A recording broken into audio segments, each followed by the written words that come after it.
보통 집주인이 요청하거나 부동산에서 안전하다라고 얘기하면은 귀가 괜찮다라고 얘기해줘. 또 우리 귀가 요즘에 업다운 계약서를 누가 씁니까? 이런 얘기를 왜 합니까? 얘기하는데 많이 씁니다. 안 쓸 것 같잖아요. 모르고 있으면은 본인이 모르는 거예요. 네, 안녕하세요, 버트농입니다.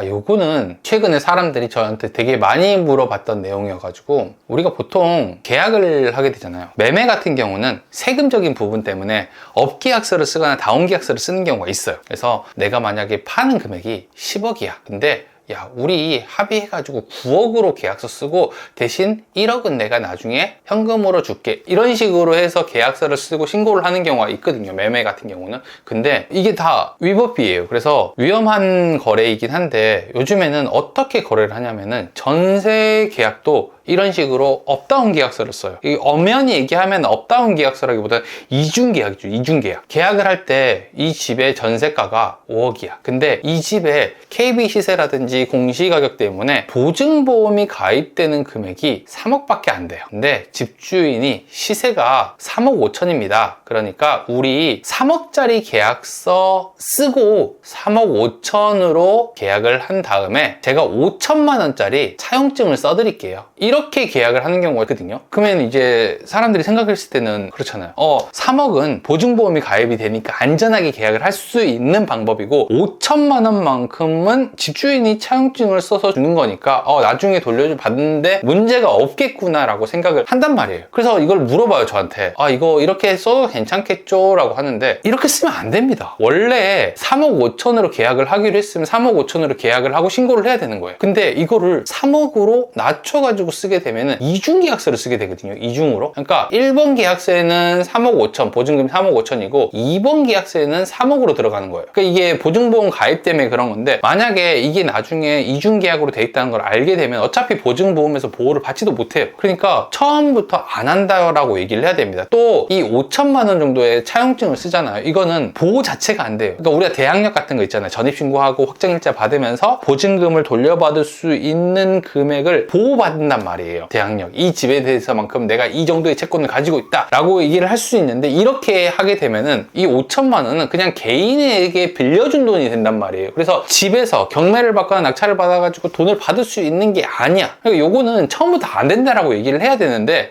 계약할 때 의외로 많은 사람들이 네, 알겠습니다, 그렇게 하시죠 라고 하고 계약을 하더라고요. 이거 위험합니다. 위험해요. 보증보험을 가입하더라도 보호를 받기 어려울 수도 있고요. 혹은 나머지 5천만 원에 대해서는 집주인 돌려주지 않는다라고 하면은 아예 보호 자체가 안 될 수도 있어요. 그래서 이 부분을 조금 신경을 쓰셔야 돼요. 근데 사람들이 집주인이 차용증 써준다라고 하면은 괜찮겠다라고 얘기하는데, 이건 친구한테 그냥 돈 빌려주는 거랑 똑같아요. 그러니까 자기가 알아서 받아야 되는 돈이, 만약에 안 준다라고 하면은 어쩔 수 없고, 또 3억 5천짜리 계약을 했다가 3억으로 바꾼 거다 우리는. 그러니까 3억 5천 계약은 무효다라고 주장하는 사람도 있을 수 있어요. 있을 수 있어. 그러니까 이 5천만 원을 인정하지 않는 거죠. 차용증을 썼는데 둘이서 쓰는 경우가 있거든요. 이러면은 거의 안 갚겠다라고 생각을 하는 사람들도 있죠. 그래서 이거 되게 조심하셔야 됩니다. 이렇게 이중으로 계약을 하거나 다운 계약, 업다운 계약서를 쓰시게 되면은 보호를 받을 수 없게 돼요. 그러니까 예전에는 매매에서만 업다운 계약서 써가지고 이게 문제가 되고 하는데, 전세에서도 이렇게 업다운 계약서를 쓰는 사람들이 좀 있어요. 최근에 좀 많이 생기고 있습니다. 그래서 이런 내용들을 미리 알고 있어야 돼. 내가 가가지고 그냥 거절할 수 있겠다 이렇게 생각하는 사람들, 그거는 안 당해봐서 그래요. 지금 당신이 안 가봐서 그렇다고. 속일 수 있습니다. 충분히. 원래 자기 일 아닌 거는요, 잘할 수 있어. 원래 장기도 훈수 둘 때 제일 잘 보이잖아요. 그러니까 이게 본인 일이 되면 잘 안 됩니다. 지금 제가 얘기할 때는